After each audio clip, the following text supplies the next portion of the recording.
தலைப்பு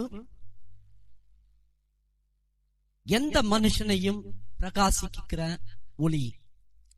எந்த மனுஷனையும் பிரகாசிப்பிக்கிற ஒளி. பிரியமானவர்களே, அந்த ஒளியை குறித்தான் நாம இன்று இந்த செய்தியை கேட்க போகிறோம். பிரியமானவர்களே, சாது சுந்தர் சிங் என்னக்கூடிய ஒரு தேவ பக்தன் நம்ம இந்திய தேசத்துல இருந்தார். பிரியமானவர்களே, அவர் ஒரு நாள் என்ன பண்ணாருன்னா, அவர் ஒரு தேவனை அறியாத, இயேசு கிறிஸ்துவை அறியாத ஒரு சீக்கிய மதத்தில் பிறந்த ஒரு சீக்கிய பக்தர். பிரியமானவர்களே, அவர் பாருங்க, அவர்கள் சீக்கிய வழிபாட்டின்படி அவர் எல்லா கிரமங்களையும் ஒழுங்காக கடைபிடித்து வந்த ஒரு தேவ பக்தி உள்ள மனிதர்.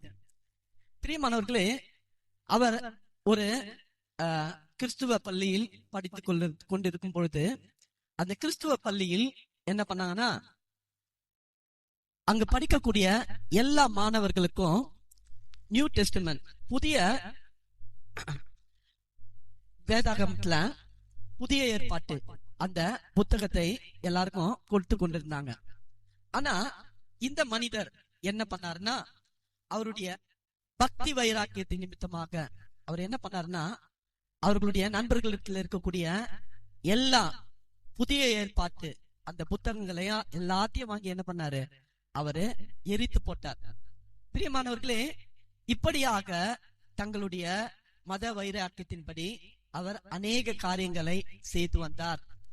ஆனாலும் அவருடைய இருதயத்துல என்ன இல்லைன்னா, ஒரு சமாதானம் இல்லை. அவருடைய இருதயத்துல ஒரு சந்தோஷம் இல்லை. சமாதானம் இல்லாம, சந்தோஷம் இல்லாம அநேக நாள் அவர் கஷ்டப்பட்டு கொண்டிருக்கும் பொழுது, ஒரு நாள் இரவு அந்த மனிதர் தன் இளைஞனாக இருக்கும் பொழுது என்ன செய்தார்னா, பாருங்க, எந்த தெய்வம் மெய்யான தெய்வம், அந்த தெய்வத்தை நான் இன்று இரவு காணவில்லை என்றால், இன்று அதிகாலை 3 மணியிலிருந்து 4 மணிக்குள்ளாக வரக்கூடிய ட்ரெயின்ல நான் விழுந்து என்னை மாய்த்து கொள்ள போகிறேன், தற்கொலை செய்து கொள்ள போகிறேன் என்று அவர் என்ன பண்ணாருன்னா, அவர் அந்த இரவு முழுவதுமாக எது மெய்யான தெய்வம், யார் மெய்யான தெய்வம், பேசக்கூடிய தெய்வம் யார் என்று அவர் என்ன பண்றாரு, அவரு ஒரு ரூம்ல போயிட்டு தனியாக அந்த ரூமை பூட்டி கொண்டு அவர் காத்து கொண்டிருந்தார். பிரியமானவர்களே, அவர் காத்து கொண்டிருந்த சமயத்தில் அவருடைய அறைக்குள்ளாக ஒரு வெளிச்சம் தீத்தது. ஒரு வெளிச்சம், ஒரு பிரகாசிக்கக்கூடிய வெளிச்சம், கண்கள் கூசக்கூடிய ஒரு மிக பிரகாசமான ஒரு வெளிச்சம் அந்த அறைக்குள்ளாக பிரகாசித்தது. பிரியமானவர்களே, அந்த வெளிச்சத்தின் ஊடாக ஒரு சத்தம் புறப்பட்டு வந்து, நீ தேடக்கூடிய மெய்யான தெய்வமாகிய இயேசு நானே, நீ தேடக்கூடிய மெய்யான தெய்வமாகிய இயேசு நானே என்று அந்த ஒளியினூடாக ஒரு சத்தம் புறப்பட்டு வந்து, நீ தேடக்கூடிய அந்த மெய்யான தெய்வம் இயேசு நானே என்று அவரோட பேசின அந்த காரியத்தை கேட்டதிலிருந்து அந்த மனிதர் முழுமையாக மாற்றப்பட்டு தேவனுக்காக நிற்கக்கூடிய ஒரு மனிதனாக அவர் மாற்றப்பட்டார். இந்த இந்திய தேசத்துல அநேக இடங்கள்ல அவர் சென்று தேவனுடைய சுவிசேஷத்தை அவர் சொல்லியிருக்கிறார். பிரியமானவர்களே, இப்படியாக அவர் தேவனுடைய சுவிசேஷத்தை கூறுவதற்காக இமாலயா மலை பகுதியில ஒரு முறை சென்றிருக்கும் பொழுது, பிரியமானவர்களே, ஒரு இருட்டான குகைக்குள்ளாக ஒரு சன்னியாசி என்ன பண்ணாங்கன்னா, நானு வெளிச்சத்தையே நான் என்ன பண்ண மாட்டேன், காண மாட்டேன், நான் என்ன பண்ண மாட்டேன், வெளிச்சத்தையே காண மாட்டேன் என்று ஒரு சன்னியாசி என்ன பண்ணாரு, உள்ளாக அவர் என்ன பண்றாரு, அவர் தியானம் பண்ணி கொண்டிருக்கிறார். பிரியமானவர்களே, அவர் வெளிச்சத்தையே காண முடியாததுனால ஒரு நாள் என்ன ஆச்சுன்னா, அவர் தற்செயலாக வெளியே வரக்கூடிய சூழ்நிலையில வெளியே வந்து பார்க்கும் பொழுது அவருடைய கண்கள் இயற்கையாக வரக்கூடிய அந்த சூரிய ஒளியினுடைய ஒளியை அது கிரகிக்க கூட முடியாத இருந்தபடியினால் கண் பார்வையை இழந்து என்ன பண்ணாரு, அவரு குருடராக மாற்றப்பட்டிருந்தார். பிரியமானவர்களே, இப்படியாக நம்முடைய தேசத்தில், நம்முடைய தாய் தேசமாகிய இந்த இந்திய தேசத்தில் அநேகர் ஒவ்வொரு விதமாக என்ன பண்றாங்கன்னா தெய்வத்தை தேடிக்கொண்டிருக்கிறார்கள். ஒவ்வொரு விதமாக தெய்வத்தை தேடிக்கொண்டு தங்களுடைய வாழ்நாட்களை என்ன பண்றாங்க, அவங்க போக்கிக் கொண்டு வராங்க. ஆனா எத்தனை பேர் அந்த மெய்யான தெய்வத்தை, அந்த மெய்யான ஒளியை எத்தனை பேர் கண்டுபிடித்திருக்கிறார்கள் என்பது பார்க்கும்பொழுது வெகு சிலரே என்ன பண்ணிருக்காங்க, அந்த மெய்யான ஜீவ ஒளியை பார்த்து அந்த ஜீவ ஒளியிலிருந்து வரக்கூடிய அந்த நித்திய பேரின்பத்தை அடைந்திருக்கிறாங்க. பிரியமானவர்களே, நம்மை நாம் வணங்கக்கூடிய தெய்வம், நாம் வணங்கக்கூடிய தெய்வம் எப்படியாப்பட்ட ஒரு தெய்வமாக இருக்க வேண்டும் என்றால் நம்மை நேசிக்கக்கூடிய ஒரு தெய்வமாக இருக்கணும். பிரியமானவர்களே, அது மாத்திரமல்ல, பாருங்க, நாம் தேடி போவது தெய்வம் அல்ல, நம்மை தேடி வருகிற தெய்வமே தெய்வம். நம்மை தேடி வருகிற தெய்வமே தெய்வம். என்னுடைய வாழ்க்கையெல்லாம் பாத்தீங்கன்னா, நான் கர்த்தராகி இயேசு கிறிஸ்துவ தேடி போலங்க. கர்த்தராகி இயேசு கிறிஸ்துவ நான் தேடி போகல. ஆனா அந்த மெய்யான தெய்வம் என்னை தேடி வந்து என்னுடைய வாழ்க்கையில ஒரு நித்தியமான சமாதானத்தையும் சந்தோஷத்தையும் அந்த தெய்வம் கொடுத்திருக்கிறது. இன்னைக்கு நான் உங்கள் மத்தியில நிக்கிறேன்னா அவர் என் வாழ்க்கையில் செய்த அநேக அற்புதங்களின் நிமித்தம், என்னுடைய குடும்பத்தில் செய்த அநேக நன்மைகள் நிமித்தமாக தான் நான் இன்னைக்கு உங்கள் முன்பாக நிற்கிறேன். அந்த அன்பான தெய்வம் இந்த வேதாகமத்திலையும் அநேக அற்புதமான காரியங்களை செய்கிறது. அதனாலதான் பாருங்க, இங்க அழகா போடப்பட்டிருக்கிறது, உலகத்திலே வந்து எந்த மனுஷனையும் பிரகாசிக்கிற ஒளியே அந்த மெய்யான ஒளி. உலகத்தில் வந்து எந்த மனுஷனையும், நீ எப்படியாப்பட்ட ஒரு மனுஷனாக இருந்தாலும் பரவாயில்ல, நீ எப்படியாப்பட்ட குற்றவாளியாக இருந்தாலும் பரவாயில்ல, நீ எப்படியாப்பட்ட ஒரு பாவியாக இருந்தாலும் பரவாயில்ல, ஆனா கர்த்தர் உன்னை என்ன பண்றாரு, நேசிக்கிறார். கர்த்தர் உன்னை நேசிக்கிறார். பிரியமானவர்களே, ஒரு நாள் என்னாச்சுன்னா, மூடி பிரசங்கியார் கூடிய ஒரு பிரசங்கியார் இங்கிலாந்து தேசத்துல பிரசங்கத்தை முடித்துக் கொண்டு, அவர் இந்த நாட்கள் இருக்கிறது போல அந்த நாட்கள்ல டிரான்ஸ்போர்ட் அந்த வசதி இல்ல, போக்குவரத்து வசதி இல்லாத நாட்கள்ல அநேக பிரசங்கிமார்கள் மற்றவர்கள் எல்லாம் பார்க்கும்பொழுது குதிரையில தான் என்ன பண்ணுவாங்க, அவர்கள் சவாரி செய்து மற்ற இடத்திற்கு போவாங்க. அப்படியாக ஒரு விசை மூடி பிரசங்கியார் என்ன பண்ணாருன்னா, பிரசங்கங்களை முடித்துவிட்டு, கூட்டத்தை முடித்துவிட்டு அவர் வருகிற வழியில் என்ன ஆயிடுச்சுன்னா, ஒரு இடத்துல ஒரு உருவம் தென்பட்டது. பிரியமானவர்களே, அவர்கள் கிட்ட போகும் பொழுது அங்கு பார்க்கும் பொழுது ஒரு மனிதன் நின்று கொண்டிருந்தான். ஒரு மனிதன் நின்று கொண்டிருந்தான். அந்த மனுஷனை பார்க்கும் பொழுது பார்க்கறது பயங்கரமாக இருந்தான். அந்த மனுஷன் அவரை கீழே இறங்கி வர சொல்லி, நீங்க உங்க பிரசங்கத்துல சொன்னீங்களா, எப்படியாப்பட்ட ஒரு மனுஷனையும் நீங்க வழிபடக்கூடிய அந்த இயேசு கிறிஸ்து நேசிப்பாருன்னு சொன்னீங்களா, எப்படியாப்பட்ட ஒரு பாவியாக இருந்தாலும் நீங்க வழிபடக்கூடிய அந்த இயேசு கிறிஸ்து மன்னிப்பாருன்னு சொன்னீங்களே, எப்படியாப்பட்ட ஒரு துரோகியாக இருந்தாலும் நீங்க வழிபடக்கூடிய உங்கள் தெய்வமாகிய இயேசு கிறிஸ்து அவர்கள் மன்னிப்புக்காக அவர்களுக்காகவும் ரத்தம் சிந்தினார் என்று சொன்னீங்களே, நீங்க இங்க வாங்கன்னு சொல்லிட்டு என்ன பண்ணாரு, அந்த மனுஷன் என்ன பண்ணா, அந்த மூடி பிரசங்கியார கடகடன்னு இழுத்துக்கொண்டு அவன் இருக்கக்கூடிய வீட்டுக்கு சென்றான். அவன் இருக்கக்கூடிய வீட்டுக்கு சென்றான். பிரியமானவர்களே, அந்த வீட்டினுடைய முதல் அறைய திறக்கிறான். முதல் அறைய திறக்கும் பொழுது அந்த அறையில பார்க்கும் பொழுது அநேக பொருட்கள் இருந்தது. அநேக விலை உயர்ந்த பொருட்கள் இருந்தது. பிரியமானவர்களே, அவன் கேட்கிறான், இந்த பொருட்கள் எல்லாம் எப்படி வந்ததுன்னு தெரியுமா? அநேகரை நான் வஞ்சித்து, அநேகரை ஏமாற்றி, அநேகரை பயமுறுத்தி, அநேக வீடுகள்ல கொள்ளையடித்து சேர்க்கப்பட்ட பொருட்கள். இந்த பொருட்கள் நிமித்தம் இந்த பொருட்களை இழந்தவர்கள் எத்தனை பேர்கள் எப்படியாக அவர்கள் கஷ்டப்பட்டு இருப்பாங்க, எவ்வளவு சாபம் விட்டிருப்பாங்க. அப்படியாப்பட்ட என்ன உங்களுடைய தெய்வம் மன்னிப்பாரா? உங்களுடைய தெய்வம் நேசிப்பாரா? அப்படி என்று கேட்கும் பொழுது அந்த மோடி பிரசங்கியார், நீ உண்மையாகவே மனம் திரும்பினா ஆண்டவர் என்ன பண்ணுவாரு? உன்னை மன்னிக்கிறதுக்கு அவர் போதுமானவராக இருக்கிறார். அல்லேலூயா.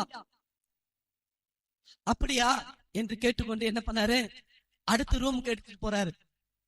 அடுத்த ரூம எடுத்து பார்த்துட்டு என்ன பண்றாரு? திறக்கிறாரு. பயங்கரமான துர்நாற்றம், பயங்கரமான துர்நாற்றம். அந்த ரூம் முழுவதும் பார்க்கும் பொழுது எலும்புகளால் நிறைந்திருந்தது. மனித எலும்பு கூடுகளால் அந்த அறை முழுவதும் நிறைந்திருக்கிறது. அந்த மூடி பிரசங்கையாரை பார்த்து அந்த மனிதர் கேட்கிறார், இங்க பாருங்க, இந்த எலும்புகள் எல்லாம் என்ன தெரியுமா? இந்த மனித எலும்புகள் எல்லாம் யார் தெரியுமா? நான் கொலை செய்தவர்கள், நான் கொலை செய்தவர்கள். பணத்துக்காகவும் பொருளுக்காகவும் என்னை விரோதித்தவர்களே நான் என்ன பண்ணிருக்கேன்? கொலை பண்ணி இந்த அறையில வைத்திருக்கிறேன். என்ன போல ஒரு பாவிய நீங்க வணங்குற தெய்வம் மன்னிப்பாரா? நேசிப்பாரா? அப்படி கேட்கும் பொழுது மூடி பிரசங்கியார் என்ன சொல்றாருன்னா அதே வார்த்தையை தான் சொல்றாரு. நீ மனஸ்தாபப்பட்டு உண்மையாகவே நீ மறந்திருப்பினா உன்னை மன்னிப்பதற்கு இயேசு கிறிஸ்து என்ன பண்றாரு? போதுமானவராக இருக்கிறார். அல்லேலூயா. பிரியமானவர்களே, கடைசியாக மூன்றாவது அறைக்கு கொண்டு செல்றான். மூன்றாவது அறைக்கு கொண்டு சென்று அந்த அறையை திறக்கிறான்.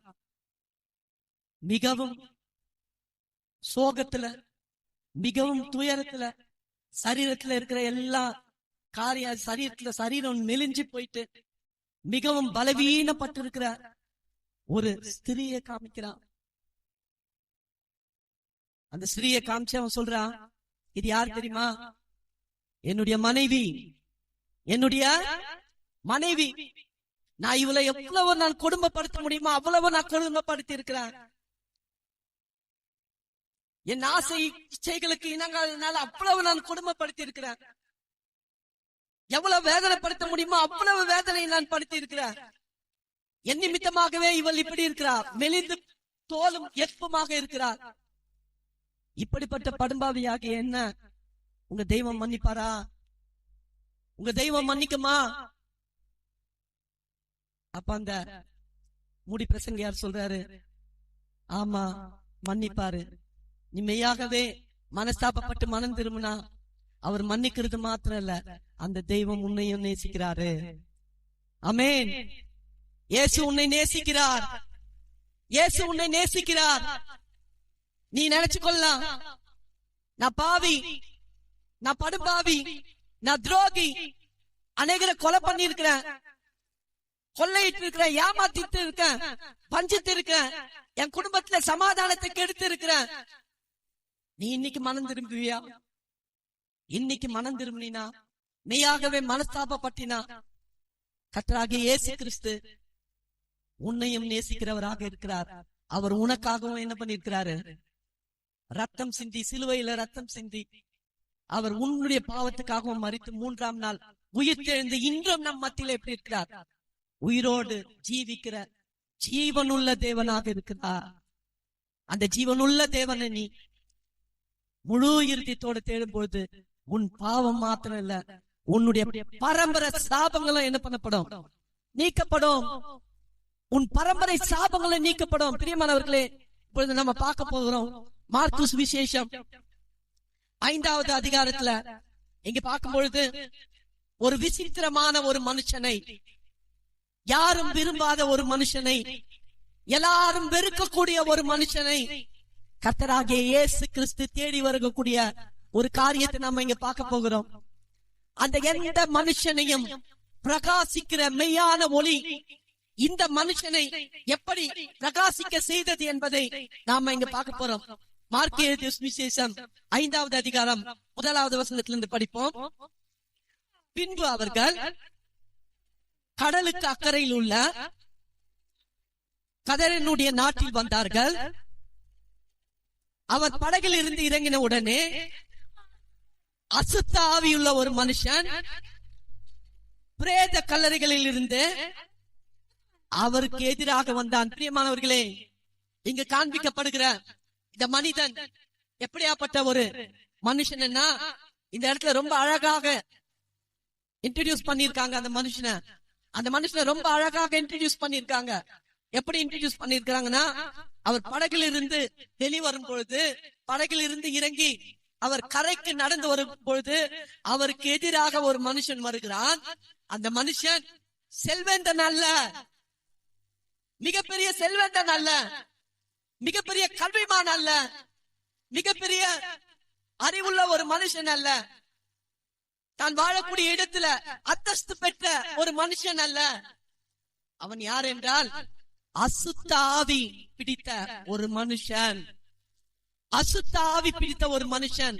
அந்த மனுஷன் எங்கிருந்து வெளிவரானா பாருங்க, பிரேத கல்லறைகளிலிருந்து அவர் என்ன பண்றான்? அவன் இறங்கி வருகிறான். அவன் இயேசுவை எதிர்கொண்டு வருகிறான். பாருங்க, அடுத்த வசனத்தை படிப்போம். படிமா. அவனுடைய குடியிருப்பு கல்லறைகளில் இருந்து. நம்மை போல அவன் அழகான வீடுகள்ல வசிக்கல, மாளிகைகள்ல வசிக்கல, பெரிய வீடுகள்ல வசிக்கல. யாரும் விரும்பாத ஒரு இடம், யாரும் செல்ல பயப்படுகிற ஒரு இடம், எல்லாரும் வெறுக்கக்கூடிய ஒரு இடம், பயப்படக்கூடிய ஒரு இடம், கல்லறை. அவனுடைய குடியிருப்பு கல்லறைகளில் இருந்தது. படிமா.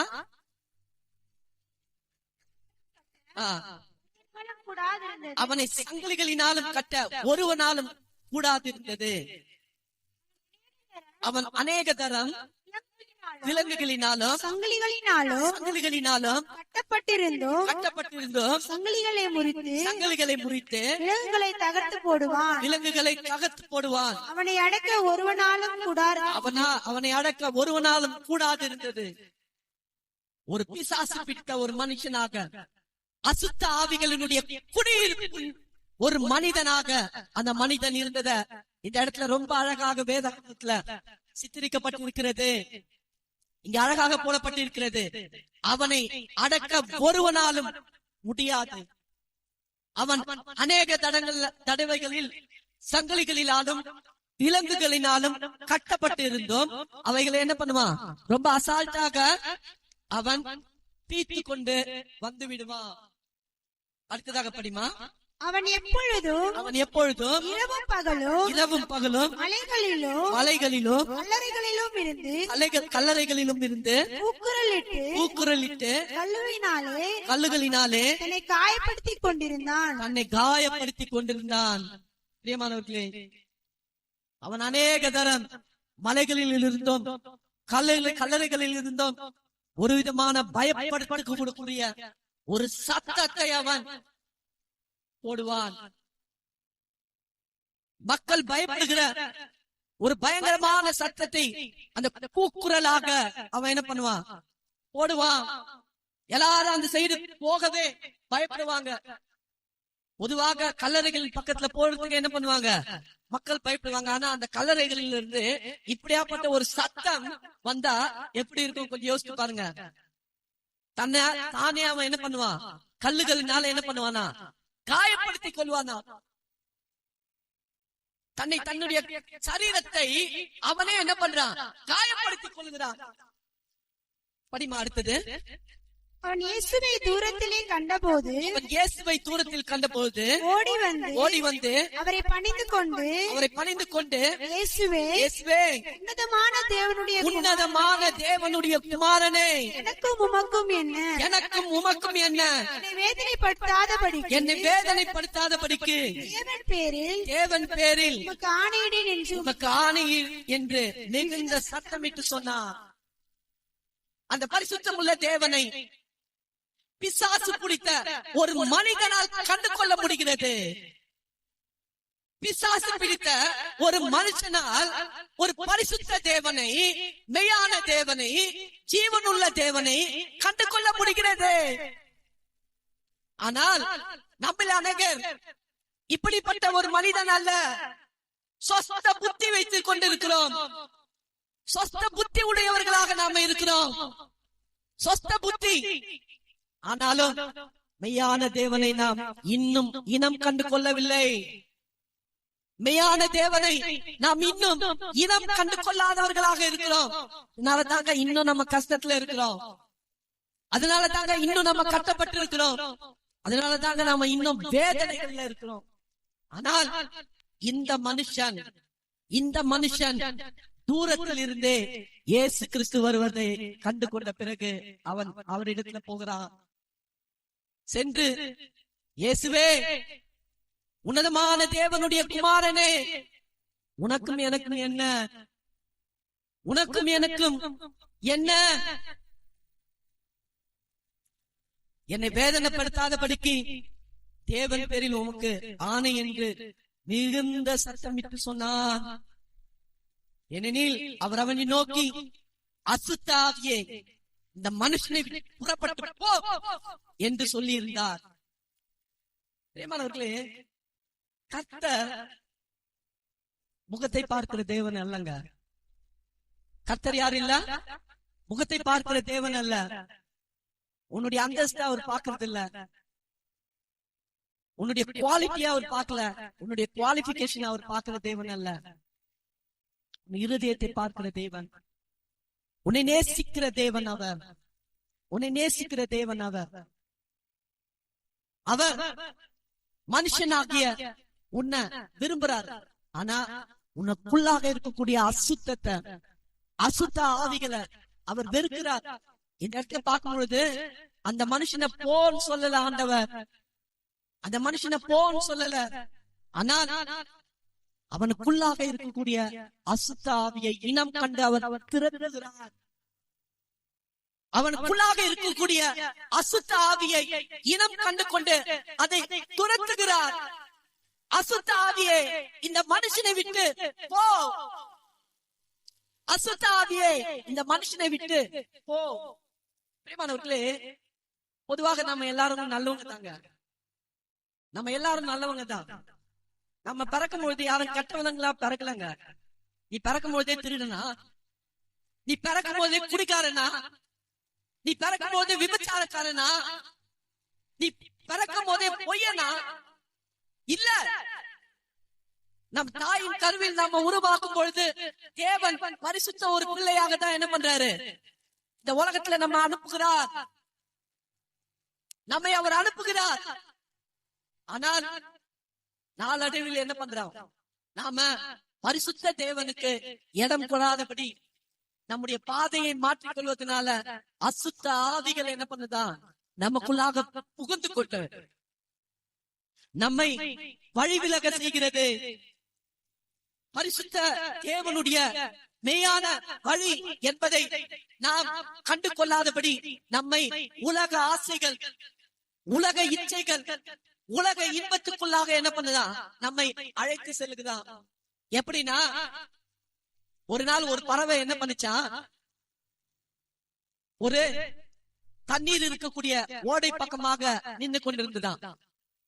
நின்று கொண்டிருக்கும் பொழுது அந்த பறவை என்ன பண்ணுச்சா, தான் உண்வதற்கு ஏதாவது கிடைக்குமா என்று பார்த்து கொண்டுதான் இருந்துதான். ஆனா அதுக்கு என்ன பண்ணலையா? ஒண்ணுமே கிடைக்கலையா. அப்ப அந்த சைட்ல மீன் பிடிக்கக்கூடிய ஒரு மனுஷன் வரா. தூண்டில் போட்டு மீன் பிடிப்பாங்க பாத்தீங்களா? அந்த மனுஷன் வரா. வந்து என்ன பண்றா, அந்த பறவையை பார்த்த உடனே இந்த பறவைய அவனுக்கு ரொம்ப பிடிச்சிருச்சு. என்ன பண்றா, அந்த பறவையை பார்த்து, ஏ பறவையே, நான் உனக்கு புழு தரேன், நீ சாப்பிடுறியான்னு கேட்டது. அந்த பறவைக்கு ரொம்ப சந்தோஷம். ஆஹா, நம்ம தேடி போகாத உணவு நமக்கு கிடைக்க போகுது. புழு புழு ரொம்ப ருசியா இருக்கும். ஆமா, எனக்கு அந்த புழுவை கொடுங்க அப்படின்ட்டு அந்த பறவை கேட்டுது. அப்ப அந்த மனுஷன் என்ன சொல்றானா, தந்திரமா, நான் ஒரு புழு தரேன், நீ எனக்கு ஒரு இறகு தரணும். என்ன கேட்டுச்சு? நான் ஒரு புழு தருவேன், நீ என்ன பண்ணா எனக்கு ஒரு இறகு தரணும். நான் எத்தனை புழு தரணும், உன்னால எத்தனை புழு உன்னால சாப்பிட முடியுதோ அத்தனை புழுவை நீ என்ன பண்ணு, சாப்பிடு. ஆனா அத்தனை இறகுகளை நீ என்ன பண்ணும், எனக்கு தரணும். நீங்க கவனிப்பீங்கன்னு நினைக்கிறேன். அல்லேலூயா.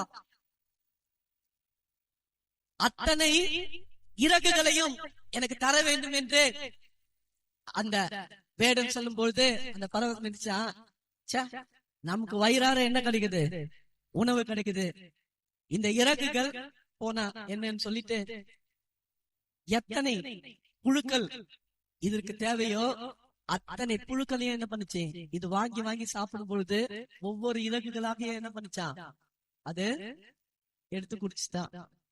கடைசியில என்னாச்சு தெரியுமா? அந்த பறவை கிட்ட இருக்கக்கூடிய அந்த எல்லா அழகான இறகுகளும் போயிடுச்சு. அந்த பறவை கிட்ட இருக்கக்கூடிய எல்லா இறகுகளும் போயிடுச்சு. அதனுடைய அழகே போயிடுச்சு, மொட்டையா நிக்குது. இப்ப அதனால பறக்க முடியுமா? அதனால பறக்க முடியுமா? பறக்க முடியலங்க. ரொம்ப ஈஸியா என்ன பண்ணிட்டான் அந்த அந்த மனுஷன், அந்த பறவைய பிடிச்சு கட் பண்ணி என்ன பண்ணிட்டான், சாப்பிட்டு போயிட்டான். பாத்தீங்களா? பாத்தீங்களா? இப்படிதாங்க பிசாசு, இப்படிதான் சத்ரு. உனக்கு என்ன தேவைன்னு தெரியும், உனக்கு என்ன தேவைன்னு தெரியும், உன்னுடைய ஆசை என்னன்னு தெரியும், உன்னுடைய ஏக்கம் என்னன்னு தெரியும், உன்னுடைய சிற்றின்பம் என்னன்னு தெரியும். நீ குடிக்க அடிமையா இருக்கியா? குடி குடி. நீ சீட்டாட்டத்துக்கு அடிமையா இருக்கியா? ஆடு ஆடு. நீ பணப்பிரியனையா இருக்கிறியா? பிரியப்படு, தர. நீ விபச்சாரக்காரனையா இருக்கிறியா? அசுத்தமான வாழ்க்கையை வாழு, எல்லாவற்றையும் உனக்கு தருவான். கடைசியில உன் ஜீவனை எடுத்துக் கொள்வான். மறந்துடாதீங்க, உன் ஜீவனை எடுக்கும் பொழுது அந்த கடைசி நிமிஷத்துல நீ கதறும் பொழுது கூட உன்னுடைய கதறலின் சத்தத்தை யாராலும் கேட்க முடியாது. இன்னைக்கு எத்தனை மனிதர்கள் கடைசி நிமிடத்துல வாழ்க்கையை குலைத்து விட்டு மனுஷன் உலகம் முழுவதையும் ஆதாயப்படுத்திக் கொண்டாலும் தன் ஜீவனை நஷ்டப்படுத்திக் கொண்டால் அவனுக்கு என்ன லாபம்? மிக தெளிவாக வேத புத்தகத்துல வார்த்தைகள் கொடுக்கப்பட்டிருக்கிறது. ஒரு மனுஷன் இந்த உலகம் முழுவதையும் ஆதாயப்படுத்திக் கொண்டாலும் தன்னுடைய ஜீவனை அவன் நஷ்டப்படுத்திக் கொண்டால் அவனுக்கு என்ன இல்ல, ஒரு லாபமே இல்ல. அந்த பறவையை போலதான், அந்த பறவையை போலதான் எல்லா இறகுகளையும் என்ன பண்ணுச்சு, இழந்து விட்டது. கடைசியில என்ன பண்ண முடியாது, தப்பிக்க முடியாது. நீ யாருக்கு முன்னாடி இருக்கிற? உன்னுடைய சிற்றின்பங்கள் உன்னை எங்க கொண்டு செல்ல போகிறது? நீ யார வேதனைப்படுத்திக் கொண்டிருக்கிற? உன்னுடைய குடிவெறி, உன்னுடைய விபச்சார வெறி, உன்னுடைய மதிக்கேடு உன் ஜீவனை உனக்கு கூட்டி கொடுக்குமா? உன் குடும்பம் அழிந்து கொண்டிருக்கிறது உனக்கு தெரியுமா? நீ நினைச்சு கொள்ளலாம், நான் நல்ல வீட்டுல வாழ்றேன். இல்ல, நீ கல்லறையில வாழ்ந்து கொண்டிருக்கிற. நீ தேடி போகக்கூடிய எந்த சந்தோஷமும் உனக்கு நித்திய ஜீவனை தராது, நித்திய சமாதானத்தை தராது. கொஞ்சம் திரும்பி பாக்குறியா? உன் மனைவி கண்ணீர் விடுகிறத கொஞ்சம் திரும்பி பாக்குறியா? உன் பிள்ளைகள் அழுகிறது தெரியுமா உனக்கு? நீ அறியாமல் இருக்கிற, நீ அறியாமல் இருக்கிற. ஏன்னா உன் கண்களுக்கு முன்பாக இருக்குது நீ விரும்புகிற புழு. அந்த பறவை ஆசைப்பட்டது போல புழுக்களுக்காக நீ ஆசைப்பட்டுக் கொண்டு உன்னுடைய அழகான இறகுகளை, அழகான இறகுகள் போல இருக்கக்கூடிய உன் ஜீவனை இழந்து கொண்டிருக்கிற. கடைசியில உன்னுடைய முடிவு எங்க போகும் தெரியுமா? நித்திய ஜீவனை பெற்றுக் கொள்வதற்கு அல்ல, நித்திய மரணத்தை பெற்றுக் கொள்வதற்கு தான் உன் வழிய ஆயத்தப்படுத்திக் கொண்டிருக்க. பிரியமான சகோதரனை, பிரியமான சகோதரியே, தயவு செய்து ஒரு காரியத்தை நினைவு கூறுங்க. அந்த கல்லறையில் இருந்த அசுத்த ஆவி பிடித்த ஒரு மனுஷன் ஜீவனுள்ள தேவனை, உன்னதமான தேவனை, விடுதலை தரக்கூடிய தேவனை கண்டு கொண்டு விடுதலை பெற்றுக் கொண்டான். எப்படி விடுதலை பெற்றுக் கொண்டானா, கர்த்தராகிய இயேசு கிறிஸ்து அந்த மனுஷனை பார்த்து, அசுத்த ஆவியே இந்த மனுஷனை விட்டு போ, இந்த மனுஷனை விட்டு போ. அவர் அதற்கு நிமிடமில்ல அந்த அசுத்த ஆவிகள் தேவனிடத்துல பேசுறது, உன்னதமான தேவனுடைய குமாரனே, உனக்கும் எனக்கும் என்ன, அடுத்தது என்ன நடக்குதுன்னு பாப்போம். படிமா. ஏனெனில் அவர் அவனை நோக்கி அசுத்த ஆவியே இந்த மனுஷனை விட்டு புறப்பட்டு போய், இந்த மனுஷனை விட்டு புறப்பட்டு போய் என்று சொல்லியிருந்தார். அப்பொழுது அவர் அவரை நோக்கி உன் பேர் என்னவென்று கேட்டார். அதற்கு அவர் நோக்கி உன் பேர் என்னவென்று கேட்டார். அதற்கு அவன் நாங்கள் அநேகராய் இருக்கிறபடியால் என் பேர் லேகியோன் என்று சொல்லி. பிரியமானவர்களே, லேகியோன் என்றால் என்ன தெரியுமா? ஒரு ஆவி, ரெண்டு ஆவி இல்ல, அநேக ஆவிகள் குடிக்கொண்டிருக்கிற மனுஷனுடைய பேரு தான் லேகியோன். இன்னைக்கு நீ சொல்லலாம், நான் சொஸ்தமா இருக்கிறேன், நான் நல்லா இருக்கேன். இல்ல, உனக்குள்ளாக விபச்சார எண்ணங்கள் வருதா? உனக்குள்ள பொய் பேசுகிற எண்ணம் வருதா? உனக்குள்ளாக அசுத்த எண்ணங்கள் வருதா? உனக்குள்ளாக கோபம் வருதா? உனக்குள்ளாக பொய்யின் ஆவி இருக்கிறதா? மற்றவங்களை பகைக்கிறியா? இதெல்லாம் ஒரு வகையான ஆவிங்க. இதெல்லாம் ஒரு வகையான ஆவி. இந்த ஆவிகள் உனக்கு நல்ல தூக்கத்தை தராது. இந்த ஆவி உனக்கு மன சமாதானத்தை தராது. நீ என்னதான் சம்பாதிச்சினாலும் அதுல ஒரு நிம்மதியை நீ காண மாட்ட. உனக்கு என்னதான் நல்ல வாழ்க்கை இருந்தாலும் அதுல ஒரு சந்தோஷத்தை நீ காண மாட்ட. ஏன்னா உனக்குள்ளாக தேவ ஆவி இருந்தா நீ அந்த நித்தியமான தேவனுடைய சமாதானத்தை சந்தோஷத்தை பெற்றுக்கொள்ள முடியும். ஆனா உனக்குள்ளாக தேவ ஆவி இல்லைன்னா உன்னால என்ன பண்ண முடியாது?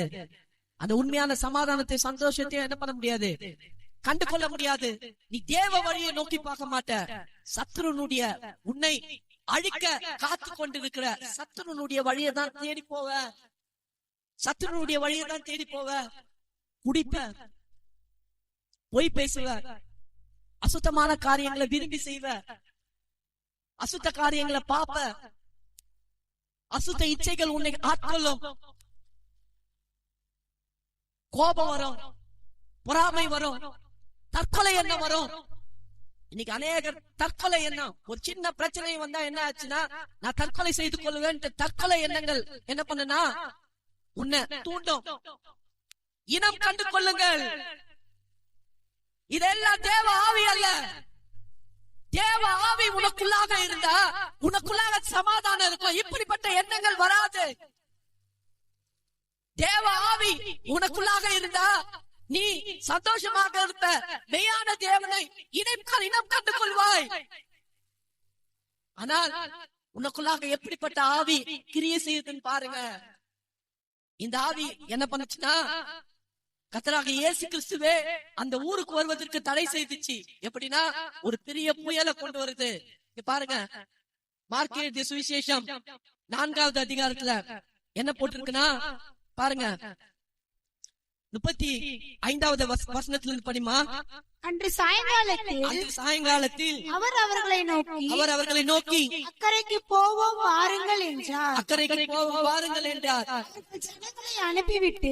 ஜனங்களை அனுப்பிவிட்டு படவில் இருந்தபடியே அவரை கொண்டு போனார்கள். வேற படவுகளும் அவரோட கூட இருந்தது. அப்பொழுது பலத்த சுழல் காற்று உண்டாக்கி கதவு நிரம்பத்தக்கதாக அதன் மேல் மோதிச்சு. அலைகள் அதன் மேல் மோதிட்டு கப்பலின் பின்னணியத்தில் அவர் தலையணியை வைத்து நித்திரையாயிருந்தார். அவர்கள் அவரை எழுப்பி போதகரே நாங்கள் மடிந்து போகிறது கவலை இல்லையா என்றார்கள். அவர் எழுந்து காற்றை அதட்டி கடலை பார்த்து இறையாதே அமைதலாயிரு என்றார். அப்பொழுது காற்று நின்று போய் மிகுந்த அமைதல் உண்டாயிற்று. ஏன் உண்டாயிற்று என்று அவரோடு இருந்தவர்களுக்கு தெரியாது. ஏன் உண்டானது என்று அவரோடு இருந்தவர்களுக்கு தெரியாது. ஆனால் கர்த்தராகிய இயேசு கிறிஸ்துவுக்கு தெரியும். அவர் ஒரு மனுஷனை தேடி வந்தார். கல்லறையில் குடியிருந்த ஒரு மனுஷனை தேடி வந்தார். அவனை விடுதலைப்படுத்துவதற்காக வந்தார். அவனுக்கு விடுதலை கொடுப்பதற்காக அவர் அவனை தேடி வருகிறார். எத்தனை பெரிய போராட்டங்கள் தெரியுமா? புயல் காற்று வீசினது, பெருங்காற்று வீசினது. அவர் வந்த படைகளையே என்ன பண்ணுது? அமிழ்த்துகிறது. கூட இருந்தவர்கள் எல்லாம் பயப்படுறாங்க. ஆண்டவரே, நாங்கள் மடிகிறது உமக்கு கவலை இல்லையா என்று சொல்லுகிறார்கள். ஆனால் தேவன் எல்லாவற்றையும் அறிகிறார். அவர் எழுந்து காற்றையும் கடலையும் பார்த்து இறையாதே அமைதலாயிரு என்று கூறுகிறார். உடனே ஒரு அமைதி, நித்தியமான அமைதி. உன் வாழ்க்கையில பெருங்காற்று இருக்கிறதா? உன் வாழ்க்கையில புயல் வீசி கொண்டிருக்கிறதா? நீ எந்த சைடு திரும்பினாலும் உனக்கு கஷ்டம் ஏற்படுகிறதா? நிம்மதி இல்லையா? வேதனையா இருக்கியா? கண்ணீரோடு இருக்கிறியா? இப்பேற்பட்ட புயல் காற்ற யாரால அடக்க முடியும் தெரியுமா? ஜீவன் உள்ள தேவன், அந்த ஜீவன் உள்ள தேவன், அந்த நித்திய தேவன், அந்த நித்திய தேவனால தான் அடக்க முடியும். பிரியமானவர்களே, இந்த கூட்டம் ஏதோ சாதாரணமாக நடத்துறாங்கன்னு நினைக்காதீங்க. இடத்தை தேவன் நேசிக்கிறார். இந்த பகுதி மக்களை தேவன் நேசிக்கிறார். இந்த கிருஷ்ணாபுரம் பகுதி மக்களை தேவன் நேசிக்கிறார். எத்தனை வருடங்களாக நாங்கள் ஜெபித்துக் கொண்டிருக்கோம் தெரியுமா? அந்த மெய்யான தேவனுடைய ஒளி இந்த அருமையான மக்கள் மீது பட வேண்டும் என்று, இந்த அருமையான மக்கள் ரட்சிக்கப்பட வேண்டும் என்று எத்தனை வருடங்களாக ஜெபித்துக் கொண்டிருக்கிறோம். எத்தனை தடைகள், அத்தனை தடைகளையும் தேவன் அகற்றி இன்றைய தினம் ஆண்டவர் இந்த கூட்டத்தை ஏற்படுத்தியிருக்கிறார். அன்றைய நாள்ல அந்த கல்லறையில் இருந்த அந்த அசுத்த ஆவி பிடித்த ஒரு மனுஷனை தேவன் தேடி வந்து விடுதலை கொடுத்தார் என்றால், இன்றைய தினமும் உங்களை தேடி வந்திருக்கிறார். கர்த்தராகிய இயேசு கிறிஸ்து இன்றைய தினம் உங்களை தேடி வந்திருக்கிறார். உங்களிடத்திலிருந்து ஏதோ ஒன்றை பெற்றுக் கொள்ள வேண்டும் என்பதற்காக அவர் இந்த இடத்துல உங்களை தேடி வரல. உங்களுக்கு விடுதலை கொடுப்பதற்காக கர்த்தராகிய இயேசு கிறிஸ்து உங்களை தேடி வந்திருக்கிறார். ஆமென். உங்களுக்கு விடுதலை கொடுப்பதற்காக கர்த்தராகிய இயேசு கிறிஸ்து இன்றைய தினம் உங்களை தேடி வந்திருக்கிறார்.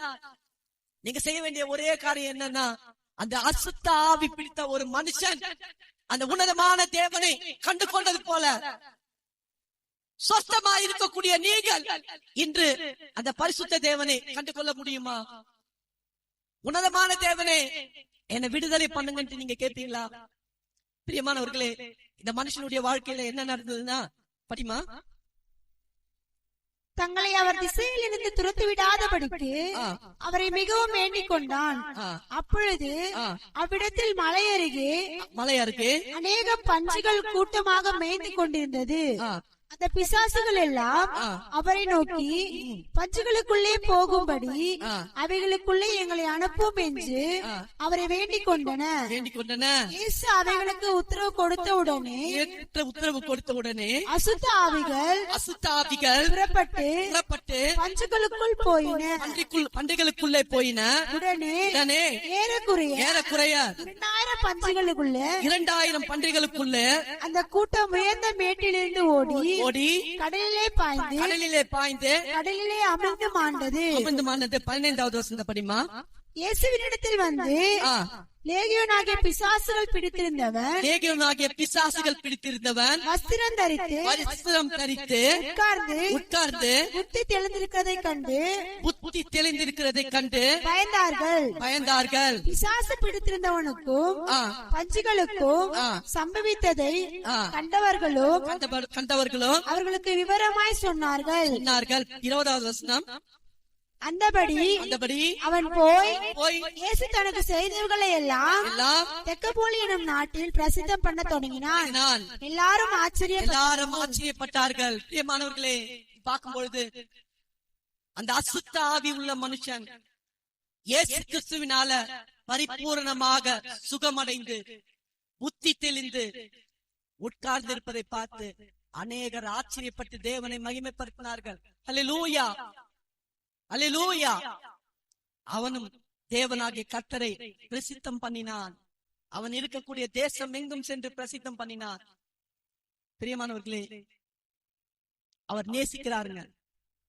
உன்னுடைய அழக பார்க்கலங்க, உன்னுடைய அந்தஸ்த பார்க்கல.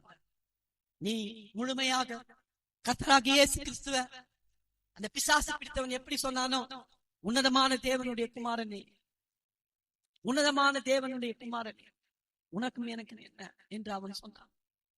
பிரியமானவர்களே, தேவனாகிய கர்த்தரை அவன் இனம் கொண்டு இவரே மெய்யான உன்னதமான தேவனுடைய குமாரன் என்று அறிக்கை செய்தான். நீங்க கஷ்டத்துல இருக்கிறீங்களா? வேதனையில இருக்கிறீங்களா? உங்களுடைய துயரங்களை யாராலையும் நீக்க முடியாது. பிசாசுடைய கட்டுகளினால அவஸ்தைப்பட்டுக் கொண்டிருக்கிறீங்களா? உங்களுடைய துயரங்களை, உங்களுடைய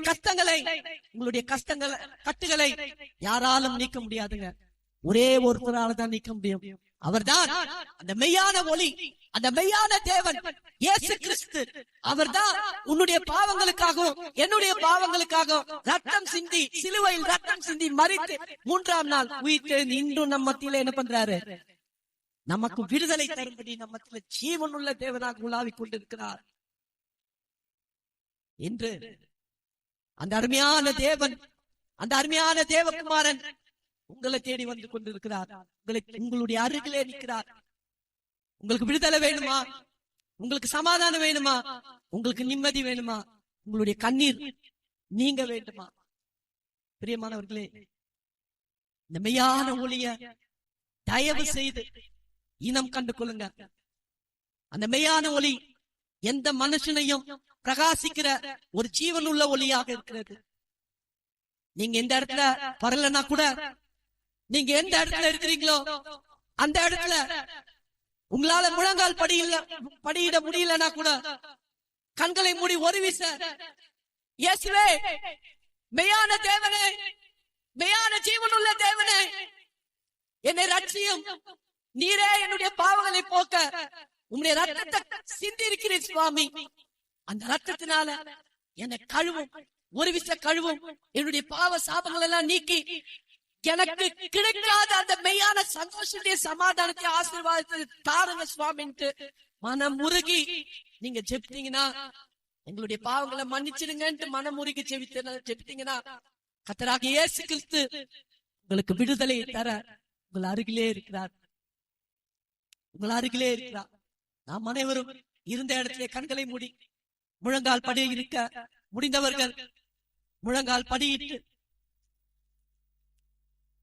யாவரையும், எந்த மனுஷனையும் பிரகாசிக்கக்கூடிய அந்த மெய்யான ஜீவனுள்ள ஒளியை நோக்கி ஒரு விச கேட்போமா? ஒரு விச கேட்போமா? ஜெபிங்க, ஜெபிங்க. இது உங்களுக்காக கொடுக்கப்படுகிற நேரம். இது உங்களுக்காக கொடுக்கப்படுகிற நேரம். எல்லாரும் எல்லாரும் முழு இருதயத்துடன் கேட்டீங்களா?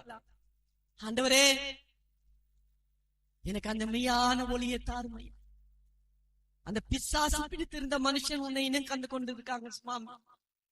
ஆனால் சொஸ்த புத்தி உள்ளனா, சொஸ்த புத்தி உள்ளனா இனம் கண்டு கொள்ள முடியல. ஆண்டவரே, இன்றைக்கு நான் யார் மெய்யான தெய்வம், யார் என்னை நேசிக்கிற தெய்வம், யார் என்னை ரட்சிக்க வந்த தெய்வம் என்பதை அறியாமல் ஆண்டவரே சுற்றி திரிந்து கொண்டிருக்கிற ஆண்டவரே, என்னை நேசிக்கிற மெய்யான தெய்வம் யார்? என்னை நேசிக்கிற, என்னை விடுதலை பண்ணக்கூடிய மெய்யான தெய்வம் யார் கேப்பியா? ஆண்டவராக இயேசு கிறிஸ்துவே, இந்த பிசாசு பிடித்தவன் இனம் கண்டு கொண்டது போல இன்றைய தினம் நான் ஆண்டவரே உன்னை நான் கண்டு கொண்டேன் சுவாமி. நான் உங்களை தேடி வரல சுவாமி, நீங்க என்னை தேடி வந்திருக்கீங்க சுவாமி. எங்களை ஆசீர்வதியும், எங்களுக்கு சமாதானத்தை தாரும், எனக்கு சந்தோஷத்தை தாரும், என் கட்டுகளில் இருந்து எனக்கு விடுதலை தாரும். கேப்பீங்களா?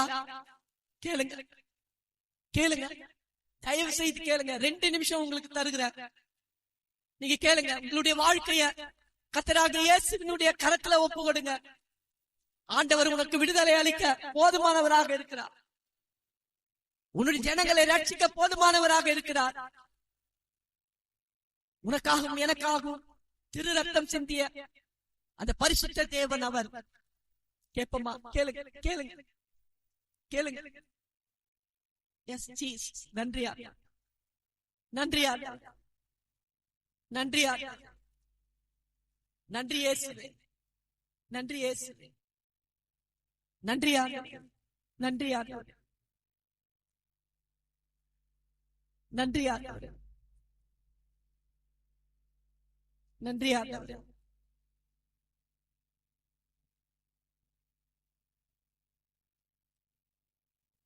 நன்றியா, நன்றியா, நன்றியா.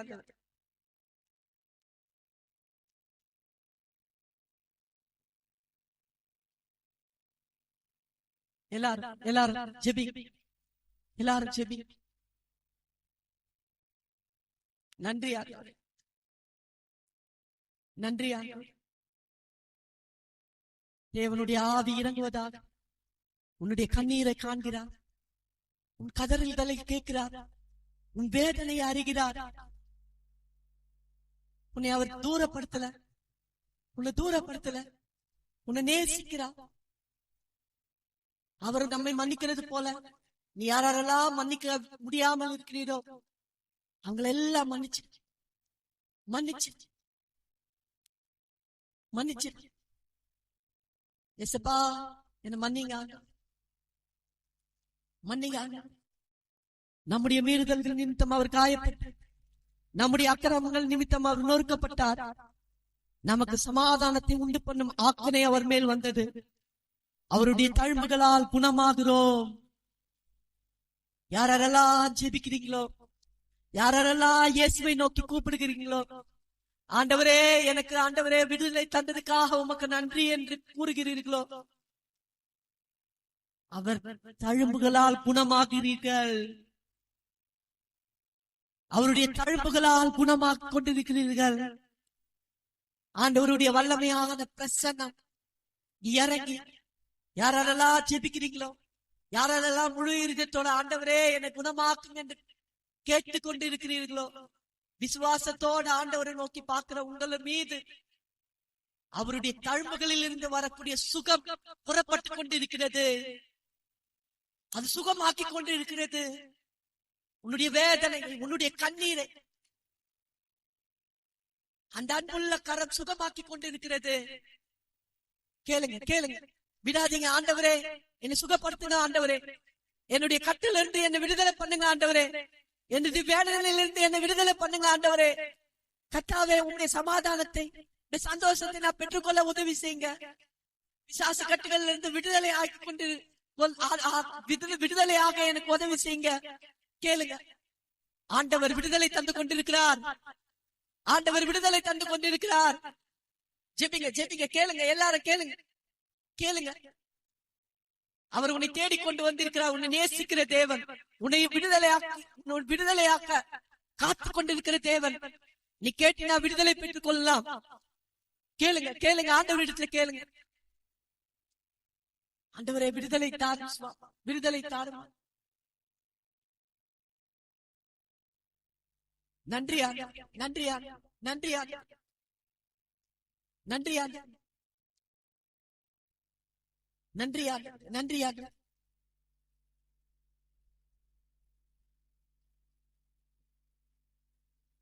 எஸ் லார்ட், நன்றி ஆண்டவரே. நன்றி ஆண்டவரே. நன்றி ஆண்டவரே. நன்றி ஆண்டவரே. நன்றி ஆண்டவரே. நன்றி ஆண்டவரே. நன்றி ஆண்டவரே. நன்றி ஆண்டவரே. கொடுத்த விடுதலைக்காக நன்றி. நன்றி. நன்றி ஆண்டவரே. ஜெபி ஜெபி ஜெபி. ஒப்பு கொடு, ஒப்பு கொடு. ஆண்டவரே, எனக்கு ஒரு அற்புதம் வேணும், என் வாழ்க்கையில் ஒரு அதிசயம் வேணும் சுவாமி. ஆண்டவரே, இந்த சகோதரி சாட்சி சொன்னது போல நானும் சாட்சி சொல்வேன் சுவாமி. ஆமா ஆண்டவரே, எனக்கு ஒரு விடுதலை வேண்டும் ஆண்டவரே, எனக்கு ஒரு அற்புதம் வேண்டும் ஆண்டவரே. நான் பெற்றுக்கொள்ள எனக்கு உதவி செய்யும் ஐயா. கேளுங்க கேளுங்க, ஆண்டவரிடத்துல கேளுங்க.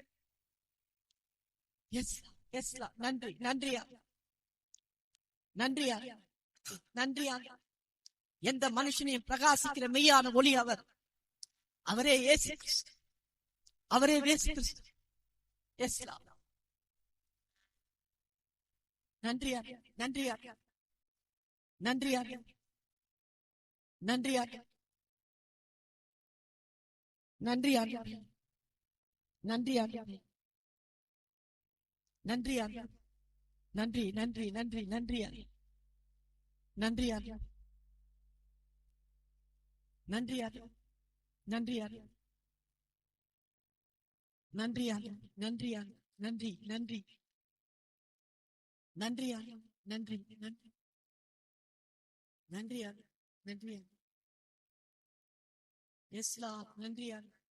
மகா பரிசுத்தமுள்ள தேவனே, இந்த நேரத்தில் சுவாமி, எந்தெந்த பிள்ளைகள் ஆண்டவரை ஜெபிக்கிறார்களோ அவர்களுக்கெல்லாம் நீர் விடுதலை கொடுத்ததுக்காக நன்றி ஆண்டவரே. ஹல்லேலூயா. அவர்களை விடுதலை கொடுப்பதற்காகவே இந்த நேரத்தில் அவர்களை தேடி வந்திருக்கிறீர் சுவாமி. ஆண்டவரே, உங்களுடைய பரிசுத்த பிரசனம், உங்களுடைய பரிசுத்த கரம் ஆண்டவரே, யாரெல்லாம் எந்தெந்த காரியத்திற்காக ஜெபிக்கிறார்களோ பரிபூர்ண விடுதலை பெற்றுக்கொள்ளும், பரிபூர்ண ஆசீர்வாதத்தை பெற்றுக்கொள்ளும். ஆண்டவரே, உமக்கு சாட்சியாக நிற்கட்டும் சுவாமி. எப்படி அந்த மனுஷன் ஆண்டவரே புத்தியிலிருந்து நல்ல வஸ்திரத்தை தரித்துக் கொண்டு, ரட்சிப்பு எண்ணக்கூடிய வஸ்திரத்தை தரித்துக் கொண்டு உட்கார்ந்து இருந்தாலும், அதே போல நீ ஆண்டவரே இன்று யாரெல்லாம் ஆண்டவரே உம்மை நோக்கி கேட்கிறார்களோ அவர்களை ஆசீர்வதியும் சுவாமி. அவர்களை சொஸ்தப்படுத்துங்க, அவர்களுக்கு ரட்சிப்பின் வஸ்திரத்தை தாங்க. அநேகர் அதை கண்டு பிரமித்தது போல ஆண்டவரே, இன்று யாரெல்லாம் உண்மையாக ஜெபித்தார்கள், இயேசுப்பா, நீர் மாத்திரமே மெய்யான தெய்வம், நீர் மாத்திரமே எனக்காக ரத்தம் சிந்தி என் பாவங்களையும் சாபங்களையும் ஆண்டவரே நீக்கி இருக்கிறீர் சுவாமி. உண்மையெல்லாம் வேற தெய்வம் அல்ல ஆண்டவரே. என்னை விடுதலை வாக்குகிற தேவன் நீர், என்னை ஆசீர்வதிக்கிற தேவன் நீர் என்று ஆண்டவரே யாரெல்லாம் ஜெபித்தார்களோ, யாரெல்லாம் ஒப்பு கொடுத்தார்களோ அவர்கள் எல்லாருமே ஆசீர்வதியும் சுவாமி. அவர்கள் ஆசீர்வதிக்கப்படுகிறத பார்த்து அநேகர் பிரமிப்பாகட்டும் சுவாமி. அநேகரும் உண்மை தெரிந்து கொள்ளுங்கள். நீ செய்ய போகிற காரியத்திற்காக நன்றி. இந்த நேரத்திலே ஆண்டவரே நீர் கொடுத்த வார்த்தைக்காக உமக்கு நன்றி. எங்களை நேசிப்பதற்காக உமக்கு நன்றி. தொடர்ந்து நடக்கக்கூடிய கூட்டங்களை ஆசீர்வதி. ஜீவனுள்ள நாமத்தை மகிமைப்படுத்துங்க. துதிகான மகிமை உமக்கு செலுத்துகிறோம். நீர் மகிமை பெறும். இயேசு கிறிஸ்துவினுடைய நாமத்தில் ஜெபிக்கிறோம் எங்கள் ஜீவனுள்ள நல்ல பிதாவே, ஆமென். என் ஆத்மாவே கர்த்தரை ஸ்தோத்திரி, என் முழு உள்ளமே அவருடைய பரிசுத்த நாமத்தை ஸ்தோத்திரி. என் ஆத்மாவே கர்த்தரை ஸ்தோத்திரி, கர்த்தர் செய்த சகல உபகாரங்களை என்று மறவாதே.